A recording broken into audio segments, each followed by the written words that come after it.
So స్టూడెంట్స్ని పేరెంట్స్ని దృష్టిలో పెట్టుకొని ఇక్కడ జాయిన్ చేయించమని చెప్తారా, జాయిన్ అవ్వమని చెప్తారా? కన్ఫామ్గా సార్ ఇక్కడ జాయిన్ అని చెప్తాను. ఎందుకంటే నేను ఒక మిడిల్ క్లాస్ బ్యాక్గ్రౌండ్ నుండే వచ్చాను. నాతో పాటు ఉన్న వాళ్ళు కూడా అట్లాగే ఉన్నారు సార్. ఖచ్చితంగా చెప్తాను ఇక్కడ జాయిన్ అవ్వమని. ఈవెన్ ఇప్పుడు కొంతమందికి సప్లీస్ ఉంటాయి బీటెక్లో, అవి క్లియర్ చేసుకోలేక ఇక్కడికి వచ్చి ఉన్నారు కొంతమంది. వాళ్ళకు కూడా ఈ సబ్జెక్ట్ ఉందా నీకు అని చెప్పి వాళ్ళకి ఆ సబ్జెక్ట్ కూడా నేర్పిస్తూ ఉంటారు.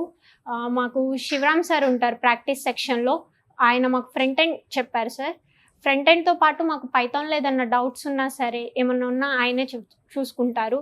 అండ్ మా ఫ్రెండ్కి ఒక ఆయనకి సప్లీ ఉంటే ఈ సబ్జెక్ట్ ఇట్లా చదవాలి అని చెప్పేసి మొత్తం ఎక్స్ప్లెయిన్ చేశారు. అండ్ ఇంకోటి ఏంటంటే మా బ్యాచ్లో మేము చాలా స్లో సార్. అంటే పైథాన్ కోడింగ్ తెలియక చాలా స్లోగా ఉండేవాళ్ళం. బట్ పూజ మ్యామ్ చాలా ఓపిక చేసుకొని రిపీటెడ్గా చెప్తారు. అండ్ ఇప్పుడు అనుష మ్యామ్ ఉన్నారు. అనుష మ్యామ్ కూడా అట్లాగే సార్. అర్థం కాకపోతే ఒక క్లాస్ ఎక్స్టెండ్ అయినా పర్లేదు అని చెప్పేసి టాపిక్ అందరికీ అర్థం అయిన తర్వాతే నెక్స్ట్ టాపిక్కి వెళ్తారు. కానీ కొంతమందికి అర్థమై కొంతమందికి అర్థం కాలేదని చెప్పి అట్లా వదిలేరు సార్.